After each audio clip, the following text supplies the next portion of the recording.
नमस्कार, मैं हूं पवन त्यागी। दिल्ली और मुंबई के बीबीसी दफ्तर में इनकम टैक्स डिपार्टमेंट का तीसरे दिन भी सर्वे जारी है। इस सर्वे को यूं तो विपक्षी दल रेड बता रहे हैं, लेकिन इनकम टैक्स विभाग का कहना है कि रेड और सर्वे में फर्क होता है। रेड में सारे तथ्यों की जांच की जाती है और वो जब्त कर लिए जाते हैं, जबकि सर्वे में हम केवल ये देख रहे हैं कि जो इनकी इनकम है बीबीसी की, उस इनकम को इन्होंने विदेश भेजा है। ऐसी अनियमितता पाई गई है और इसको लेकर के हमने काफी दिन पहले इनको नोटिस दिया था कि आप इसका जवाब दें कि जो बीबीसी की इनकम हुई है भारत के अंदर, उस इनकम का कितना पैसा आपने विदेश भेजा है, किन किन लोगों को आपने पेमेंट दी है और वो पेमेंट किस रूप में दी है। दूसरा, इनसे ये सवाल पूछे गए थे कि आप ये भी बताइए कि आपको फंडिंग करने वाले सोर्स कौन कौन हैं, क्योंकि आपको बता दें कि बीबीसी जो चैनल है इनका, चाहे बीबीसी रेडियो है, बीबीसी चैनल है, डिजिटल है, ये बाकी चैनल की तरह नहीं है। जैसे आप बाकी न्यूज चैनल देखते होंगे तो आप देखते होंगे उसमें बीच में ऐड आता है और ये जो विज्ञापन आते हैं चैनलों पे, ये उनकी आमदनी का सोर्स है और उसी से वो बाकी सैटेलाइट वगैरह की फीस देते हैं। लेकिन बीबीसी के साथ ऐसा नहीं है। बीबीसी एक तरह से एनजीओ की तरह चलता है। कुछ लोग इनको चंदा देते हैं और ब्रिटिश जो संसद है वहां से भी इनको कुछ पैसा मिलता है। 2022 में ब्रिटिश की संसद ने वो जो टेलीविजन को फीस के रूप में पैसा दे रहे थे उसमें कमी करते हुए ये घोषणा कर दी थी कि अब जो ब्रिटिश संसद इनको फंडिंग कर रही थी उसमें हमने कमी कर दी है, कटौती कर दी है और 2027 तक हम इसको बिल्कुल शून्य कर देंगे। यानी बीबीसी इंडिपेंडेंट अपने आय के स्रोत ढूंढे, जो ब्रिटिश सरकार है वो इनको फंडिंग नहीं करेगी। तो जब इनकम उन्होंने फंडिंग में कटौती की, उसके बाद सवाल यह है कि उसके बाद भी बीबीसी की आय कैसे बढ़ी। क्योंकि आपको बता दूं, बीबीसी की जो आय है 2021 और 22 में वो 53,539 करोड़ रुपया ये जो है इनकम हुई है बीबीसी को। अब 53,539 करोड़ रुपया आमदनी बीबीसी की हुई और चलता वो चंदे पे है। तो सवाल यह है कि वो इतना मोटा पैसा अगर ब्रिटिश संसद ने कम किया है, उसके बावजूद भी आपकी आमदनी इतनी है, तो उस आमदनी पर टैक्स कितना दिया? वो टैक्स पूरा जितना बनता है उतना दिया। और दूसरा, यहां से इनकम करके आपने जो ब्रिटेन में पैसा भेजा उसके भी नियम और कायदे कानून हैं और उस नियम कायदे कानून को देखते हुए यह कहा गया कि जो पैसा आपने बाहर भेजा वो जो है उसमें जो भारत का कानून कहता है वो उसके तहत आपने वो सारी फॉर्मेलिटी पूरी की कि नहीं, किन किन लोगों को फंडिंग हुई उसका भी जानकारी जुटाने का काम इनकम टैक्स विभाग कर रहा है। और इसी को देखते हुए कांग्रेस समेत पाकिस्तान, चीन, वामपंथी विचारधारा के पत्रकार, ऐसे कई लोग, पूरा एक आप देखेंगे कि नैरेटिव चलाने वाले लोग, इकोसिस्टम पूरा एक्टिव है। पाकिस्तान के एक पत्रकार ने तो अमेरिका के एक प्रवक्ता से सवाल तक कर दिया वहां भरी सभा में कि साहब भारत के अंदर बीबीसी के ऊपर रेड हो रही है, मतलब बार बार उसको रेड कहा जा रहा है, रेड हो रही है, इसके बारे में आप क्या कहेंगे? तो अमेरिका ने तो जवाब दे दिया, हम इस पर कुछ नहीं कहेंगे, हमें पता है भारत ठीक ही कर रहा होगा, सबको आजादी है अपने देश में अपने तरीके से चेक करने का, तो वो कर रहे हैं। पाकिस्तान के पत्रकार की बेइज्जती हुई, लेकिन बावजूद इसके भी देश के अंदर भी कांग्रेस बौखलाई हुई है। सवाल यह है कि कांग्रेस क्यों बौखलाई है? कांग्रेस को क्या डर है?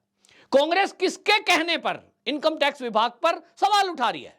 इनकम टैक्स विभाग भारत का है और अगर इनकम टैक्स में अनियमितता पकड़ी जाती हैं तो भारतीय मूल का व्यक्ति हो या कोई विदेशी, उसके ऊपर कार्रवाई होनी चाहिए, टैक्स भारत में जमा होना चाहिए। लेकिन आश्चर्यजनक तरीके से ये जो कांग्रेस है ये बीबीसी के साथ खड़ी है और झूठ फैला रहे हैं कि साहब रेड हो रही है, रेड हो रही है, आपातकाल लगा दिया गया है, अघोषित आपातकाल लगा दिया मोदी ने, तो मीडिया को कुचला जा रहा है।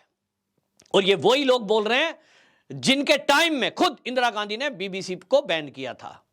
आपको यह भी जानकारी दूंगा कि कुछ तथ्य ऐसे हैं, आपको बता दूं। ये दो ऐसी हत्या जिनकी जानकारी सबसे पहले बीबीसी ने दी थी और उसके बाद शंका पैदा हुई थी। राजीव गांधी की जब हत्या हुई थी, उस हत्या के तत्काल बाद सबसे पहला ब्रेकिंग न्यूज के रूप में बीबीसी ने उसको चलाया था। सवाल यह था कि इनको पहले से जानकारी थी क्या कि इस तरह की कोई दुर्घटना होगी। इसी तरह इंदिरा गांधी की हत्या के समय भी ब्रेकिंग न्यूज सबसे पहले बीबीसी चलाने वाला चैनल था और सवाल यह उठ रहा था कि इनको भी क्या पहले से पता था। बीबीसी का एक पत्रकार तो इंदिरा गांधी की गाड़ी तक में मौजूद था, यानी एम्बुलेंस में, जब उनको गोलियां मार दी गई थी और हॉस्पिटल ले जाया जा रहा था। तो सवाल यह था, मौके पर यह क्या एक अचानक से हुई घटना है या कोई षड्यंत्र की तरफ इशारा कर रहा है। इसी को लेकर आपको बता दूं कि कांग्रेस के सांसदों ने भी बाकायदा पत्र लिखा था कि बीबीसी को भारत में बैन करें। लेकिन आज मोदी सरकार अगर इनकम टैक्स की जांच कर रही है तो ये बीबीसी के पक्ष में खड़े हैं। मतलब आप समझिए कि जिस समय अंग्रेजों ने यहां, आज ये कहते हैं कि हमने भी अंग्रेजों के विरुद्ध लड़ाई लड़ी, हमारे कांग्रेसियों ने लड़ी, आरएसएस कहां थी, वो आज क्या कर रहे हो। आज अगर हम किसी ब्रिटिश की एक चैनल और या पत्रकार उनकी केवल जांच कर रहे हैं तो पूरी कांग्रेस उसके साथ खड़ी हो गई है। सोचिए, यदि कल को जो है यूके ने अगर भारत पे हमला किया तो ये कांग्रेसी कहां खड़े होंगे। ये सवाल है कि भाई तुम उन्हीं अंग्रेजों की फौज में खड़े हो रहे हो, उनके पक्ष में खड़े हो रहे हो। इस देश के विपक्ष को कहना तो यह चाहिए था कि भाई अगर इनकम टैक्स में कोई गड़बड़ी की है तो इनकी गंभीरता से जांच हो और ऐसे चैनल को बैन किया जाए। आपको बताऊं, 2008 में कांग्रेस की सरकार थी, मोदी की सरकार नहीं थी। बीबीसी ने भारत के अंदर एक वर्कशॉप का दृश्य दिखाया और उसमें दिखाया कि किस तरह से छोटे छोटे बच्चों को काम कराया जा रहा है, बाल मजदूरी कराई जा रही है।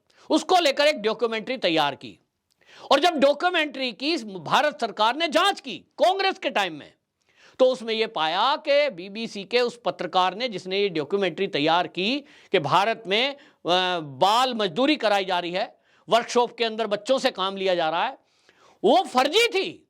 मतलब पैसे देकर छोटे छोटे बच्चों को कुछ चीजें थमाई गई और उनको कहा गया कि आप ऐसा काम करना, हम आपकी वीडियो बनाएंगे। इतना फर्जी काम भारत को बदनाम करने के लिए। ये 2008 में हुआ। इसी तरह 2015 में आपको याद होगा दिल्ली के अंदर एक निर्भया कांड हुआ था, बलात्कार के बाद हत्या। उसमें जो दोषी थे वो माइनर थे, यानी उनकी उम्र वयस्क नहीं थे और इसलिए मीडिया को सुप्रीम कोर्ट तक का निर्देश है कि ऐसे में उनके चेहरे ना दिखाए जाएं, उनकी पहचान को उजागर ना किया जाए। लेकिन बीबीसी ने उनकी पहचान को उजागर किया था और तब दिल्ली में हाई कोर्ट में बाकायदा इसको बैन करने तक को लेकर बात गई थी, तो हाई कोर्ट ने भी उस बैन को सही ठहराया था।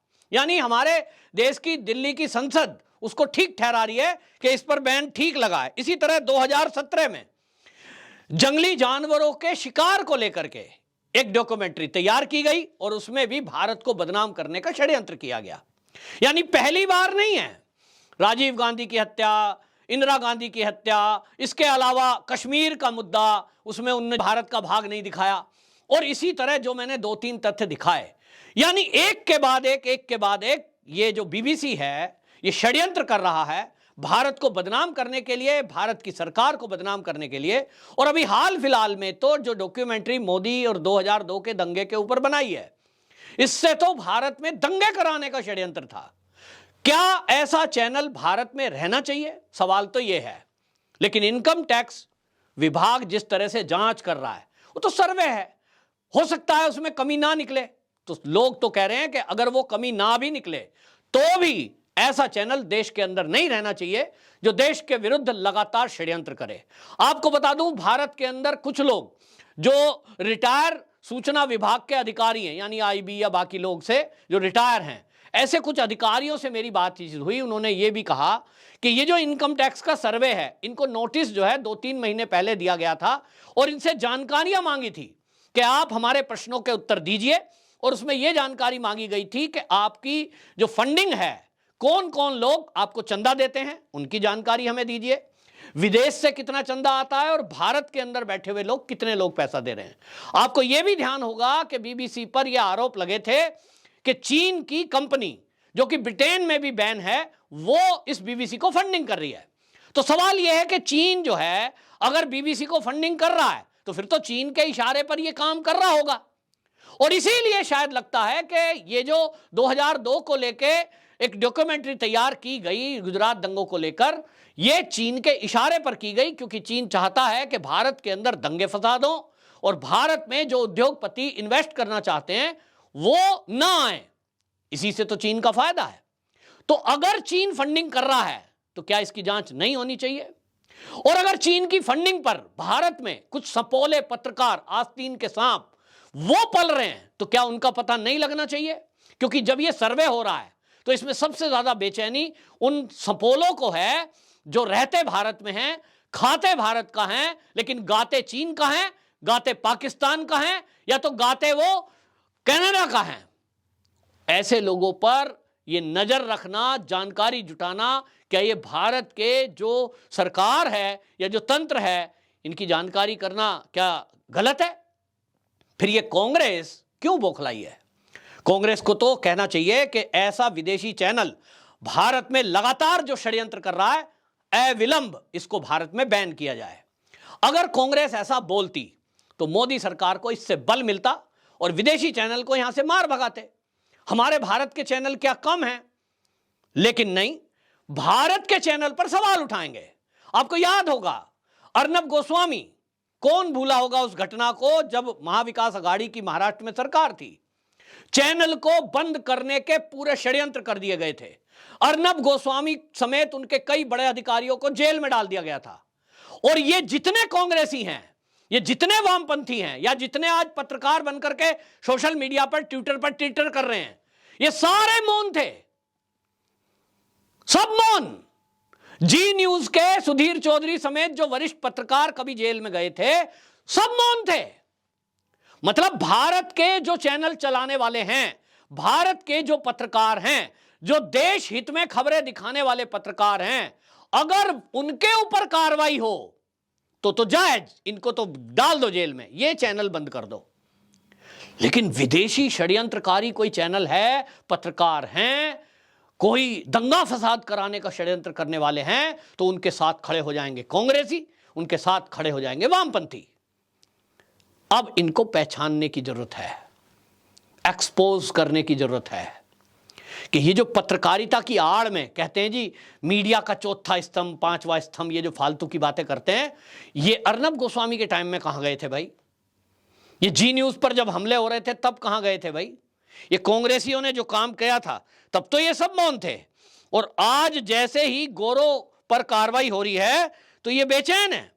आपको बता दूं, ये जो चल रहा है ये बहुत भयंकर हो रहा है। और इस सब में आपको बताऊं कि जिस तरह का नैरेटिव चलाया जा रहा है, पूरा इकोसिस्टम इसमें एक्टिव है। जांच होने दीजिए, रिपोर्ट आने दीजिए, प्रतीक्षा करिए, लेकिन पहले उस पर सवाल उठा दो कि ये तो इनकम टैक्स की रेड इसलिए हो रही है क्योंकि मोदी पर डॉक्यूमेंट्री बनी थी। जबकि सूत्र ये कह रहे हैं, जो एक्स गुप्तचर विभाग के लोग हैं, क्योंकि जो नौकरी पर है वो नहीं बोलता ऐसी बातें, सूत्र बता रहे हैं कि ये कार्रवाई 2 महीने पहले इनको नोटिस दिया गया था, इनसे बारे में पूछा गया था कहां से फंडिंग होती है, किन किन को पैसा देते हो, तो इनको लग गया कि अब मोदी को तो पता लग जाएगा। और मोदी को पता लगना मतलब पूरे देश जान लेगा कि देश के अंदर कौन कौन गद्दार हैं जो बीबीसी से पैसा लेकर देश विरोधी खबरें बना रहे हैं। और इसलिए इन्होंने फटाफट में एक डॉक्यूमेंट्री तैयार कर दी, मोदी के विरुद्ध कर दी। आप सोचें कि 2002 का दंगा कब हुआ था भाई? 23 चल रहा है, 21 साल हो गए, 22 साल बाद डॉक्यूमेंट्री आएगी। यह अटपटा सा लग भी रहा था। तो ये कह रहे हैं कोई सोर्स, उन्होंने कहा भाई नाम नहीं बताएंगे, लेकिन कुछ सोर्स बता रहे हैं कि इन्होंने ये डॉक्यूमेंट्री तैयार की फटाक से और पूरा इकोसिस्टम एक्टिव किया और यह तय हुआ कि ये हम लाएंगे और इसके बाद यदि रेड होगी तो फिर हम ये प्रचार करेंगे, देखो भाई मोदी के विरुद्ध हमने एक रिपोर्ट तैयार की थी और इसलिए हमारे यहां रेड हो रही है। मतलब विक्टिम कार्ड खेलेंगे। लेकिन अगर ऐसा है तो आप जागे हुए हैं, मैं जागा हुआ हूं। अब इस देश में किसी विदेशी की साजिश नहीं चलने देंगे। और देश के अंदर जो देश के गद्दार बैठे हुए हैं, आस्तीन के सांप, ऐसे लोगों को भी अब जहर उगलने नहीं दिया जाएगा, उनको कुचला जाएगा। कुचलने का मतलब मारना नहीं है। जो उनका अस्त्र है झूठ फैलाना, झूठ को सच से हम मुकाबला करेंगे और लोगों को सच बताएंगे। मैंने अपना काम किया है, अब आपकी बारी है कि इस वीडियो को भारत के हर नागरिक तक पहुंचाएं, अधिक से अधिक शेयर करें। आपकी राय क्या है इस बारे में, उसको भी कमेंट बॉक्स में जरूर लिखें। वंदे मातरम।